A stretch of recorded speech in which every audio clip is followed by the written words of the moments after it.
Right. ఈ పింఛన్లకు సంబంధించి కొత్తగా రాష్ట్ర ప్రభుత్వం ఇస్తున్నది కదా, దానికి సంబంధించి చాలామంది వృద్ధులు ఇబ్బంది పడుతున్నారట. ఎట్లా అప్లై చేసుకోవాలి, కొంత ఆన్లైన్లో కూడా కొంత ఇబ్బంది పడుతున్న పరిస్థితులు కనిపిస్తూ ఉన్నాయట. వారికి తెలియక మరి ఎక్కడ ఏం చేయాలి, ఏంటి అనే దాన్ని కూడా దానికి సంబంధించినటువంటి ఒక వార్త ఉంది. మనం ఒక్కసారి చదివి వినిపించే ప్రయత్నం చేద్దాం. వృద్ధాప్య పింఛన్కు ఆన్లైన్ అడ్డంకి అట. సో వృద్ధాప్యంలో ఆసరాగా నిలవాల్సినటువంటి సామాజిక భద్రత పింఛన్ కోసం దరఖాస్తు చేసుకునేందుకు వృద్ధులు నానా అవస్థలు పడుతున్నారు.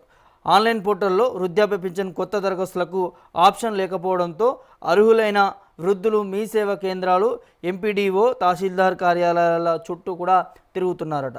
ప్రస్తుతం వితంతు, దివ్యాంగుల తదితర కేటగిరీలకు మాత్రమే దరఖాస్తు చేసుకునే అవకాశం ఉండడంతో వృద్ధులు తీవ్ర నిరాశకు గురవుతున్నటువంటి పరిస్థితి కనిపిస్తున్నదట.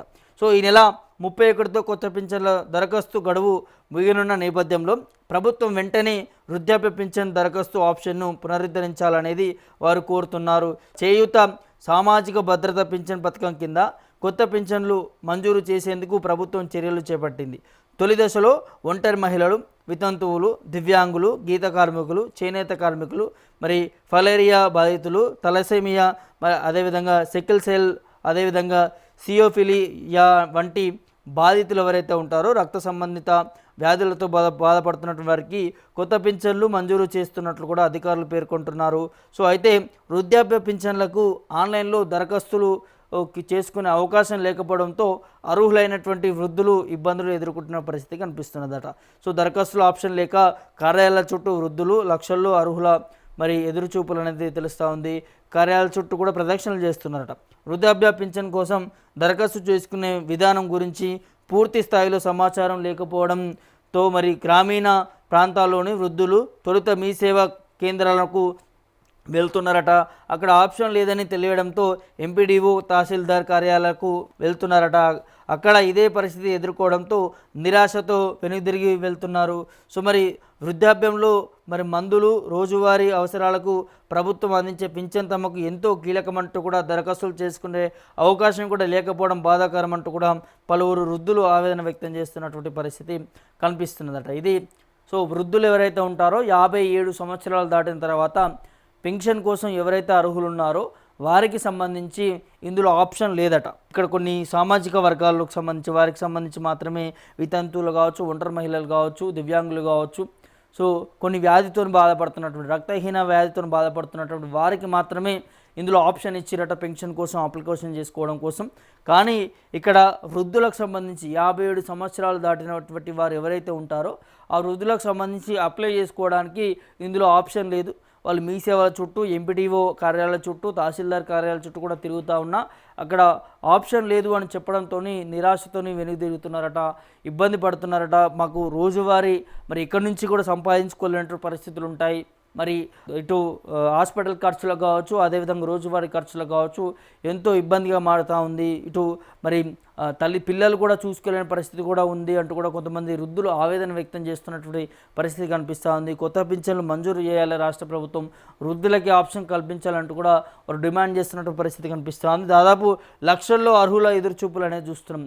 లక్షల్లో కూడా ఉన్నారట ఈ వృద్ధులకు సంబంధించి. ఎందుకనంటే గత ప్రభుత్వం కేసీఆర్ ఉన్నప్పుడు ఈ పింఛన్లకు సంబంధించి కూడా ఎక్కడ కూడా ఇయ్యలేనటువంటి పరిస్థితి కనిపించింది. ఏదో 2018-16లో ఆ సమయంలో ఎన్నికల ముందు ఇచ్చినటువంటి నేపథ్యం మనం చూసాము. ఆ తర్వాత ఎక్కడ కూడా కొత్త పింఛన్కి సంబంధించి అవకాశమే కల్పించలేదు. పోనీ రాష్ట్ర ప్రభుత్వం ఇప్పుడు కాంగ్రెస్ పార్టీ వచ్చిన తర్వాత, ప్రభుత్వం ఏర్పడిన తర్వాత మరి పింఛన్ సంబంధించి ఇస్తామని చెప్పి హామీ ఇవ్వడం జరిగింది చేయూత పథకంకి సంబంధించి. మరి ఇప్పుడు ఆ వితంతువులు, ఒంటరి మహిళలకు, దాంతోపాటు మిగతా సామాజిక వర్గాలకే కాకుండా ఈ వృద్ధులకు కూడా ఇవ్వాలి అనే దాని మీద కూడా వీరందరూ కూడా ఆవేదన వ్యక్తం చేస్తున్నటువంటి పరిస్థితి కనిపిస్తుంది. ఇక్కడ చూడొచ్చు, పాత దరఖాస్తులకి ప్రాధాన్యం ఇస్తున్నారట ఎక్కువ వరకు కూడా. ప్రజాపాలన వారోత్సవాలు, 99 రోజుల ప్రగతి ప్రణాళిక, గ్రామ సభలు, ప్రజావాణిలో ఇప్పటికే అందినటువంటి దరఖాస్తులను కూడా ప్రభుత్వం పరిగణలోకి తీసుకుంటుంది. గతంలో దరఖాస్తు చేసి అవసరమైన అన్ని పత్రాలు సమర్పించిన వారు మళ్ళీ దరఖాస్తు చేసుకోవాల్సిన అవసరం లేదనేది అధికారులు చెబుతున్నారు. అవసరమైన పత్రాలు సమర్పించని వారు ఇప్పటి వరకు దరఖాస్తు చేయని అర్హులు కొత్తగా దరఖాస్తు చేసుకోవాల్సి వచ్చిందనేది పేర్కొంటున్నారు. సో పింఛన్ల అర్హత నిర్ధారణ కోసం సంబంధిత శాఖల నుంచి అవసరమైన ధ్రువపత్రాలను కూడా పొందేలా జిల్లా కలెక్టర్లు చర్యలు తీసుకోవాలంటున్నారు అనేది వినిపిస్తూ ఉన్నది. ఇది అంటే దానికి సంబంధించి కూడా గడువు ముంచుకొస్తున్నటువంటి వేళ అనేది ఈ నెల 31తో దరఖాస్తుల గడువు మరి ముగియనుండటంతో వృద్ధుల్లో కూడా ఆందోళన పెరుగుతున్నది. ప్రభుత్వం తక్షణమే ఆన్లైన్ పోర్టల్లో వృద్ధాప్య పెన్షన్ దరఖాస్తుల ఆప్షన్ను కూడా పునరుద్ధరించాలనేది, వృద్ధుల కోసం ప్రత్యేకంగా దరఖాస్తు శిబిరాలు కూడా ఏర్పాటు చేసి ప్రక్రియను సులభతరం చేయాలనేది వారు విజ్ఞప్తి చేస్తున్నటువంటి పరిస్థితులు కనిపిస్తూ ఉన్నాయి. ఇది మెయిన్గా గతంలో ఎవరైనా అప్లై చేసి ఉన్నా కూడా వారు మళ్ళీ ఇంకోసారి అప్లై చేసుకోవాల్సిన అవసరం లేదు. ఒకసారి వారి అప్లికేషన్ స్టేటస్ ఆన్లైన్లో చెక్ చేసుకుంటే మరి వారి డీటెయిల్స్ అన్నీ కూడా దానికి సంబంధించినటువంటి డాక్యుమెంట్స్ సబ్మిట్ చేసినట్లు ఉంటే వారు మళ్ళీ అప్లై చేసుకోవాల్సిన అవసరం లేదు. కానీ అక్కడెక్కడైనా డాక్యుమెంట్స్ లేకపోయినా, లేకపోతే కొత్తగా అప్లై చేసుకున్నటువంటి వారే మళ్ళీ అప్లై చేసుకోవాలి తప్ప ఇంకోసారి అప్లై చేసుకోవాల్సిన అవసరం లేదు పాతగా అప్లై చేసుకున్నటువంటి వారు.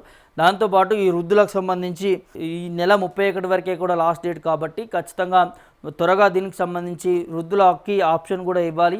వారికి ప్రత్యేక శిబిరాలు కూడా ఏర్పాటు చేసి మళ్ళీ అప్లికేషన్ సంబంధించి దరఖాస్తులు తీసుకోవాలంటూ కూడా వారి నుంచి పెద్ద ఎత్తున డిమాండ్ వినిపిస్తున్నటువంటి పరిస్థితి కనిపిస్తూ ఉన్నది. సో మరి ఈ అంశానికి సంబంధించి మీరు ఏమనుకుంటున్నారు, మీ అభిప్రాయం ఏంటనేది కూడా కామెంట్ రూపంలో తెలియజేయండి.